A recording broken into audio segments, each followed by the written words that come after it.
성도를 위한 PT 두 번째 설교. 제목: 죄의 목적. 본문 창세기 4장 7절 말씀.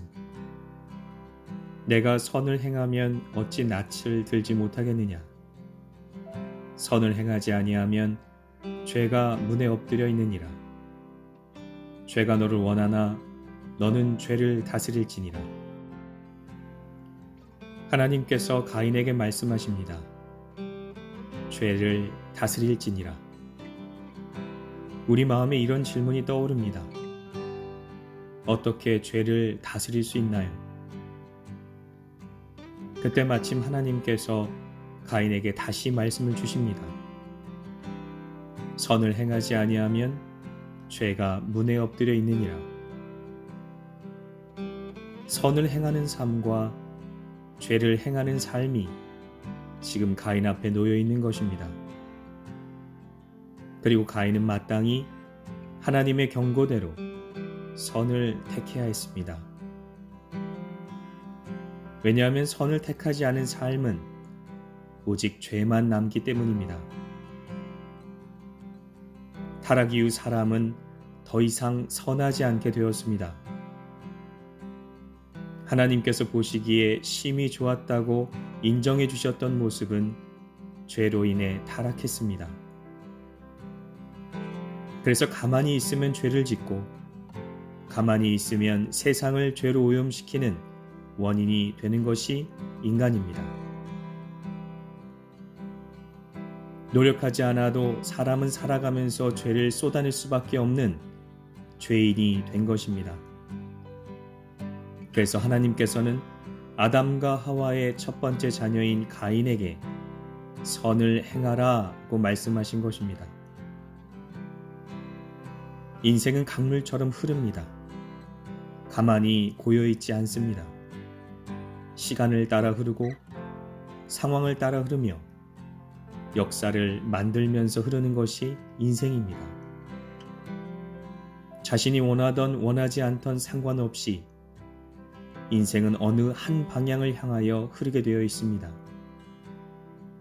하나님을 사랑하고 그의 계획과 목적을 사랑하여 오직 하나님의 말씀에 의지한 선한 삶의 방향으로 가든지 아니면 말씀을 버리고 외면하는 죄를 향하여 가든지 말입니다. 그런데 오늘 본문을 보니 별다른 노력 없이도 죄인은 죄의 방향으로 떠밀려 간다는 사실을 알 수 있습니다. 마치 급한 물살을 이루고 흐르는 급류처럼 온 세상은 하나님을 대적하는 죄의 방향으로 흐르고 있습니다. 그래서 선을 행하려면 이제 그 강하고 급한 물살을 거슬러 올라가려는 어려운 선택을 해야만 가능하게 된 것입니다. 하지만 죄를 다스리는 것이 참으로 어려운 것은 죄인은 이제 죄를 사랑하게 되어 죄에 대항하여 싸우고자 하는 의욕이 없다는 것입니다.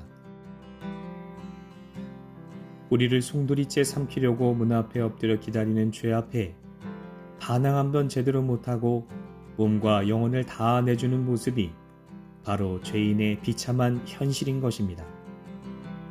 이렇게 집요하게 사람을 사로잡는 죄의 목적은 무엇일까요? 왜 마귀는 죄를 짓도록 사람을 미혹하는 것일까요? 잠언 5장 22절.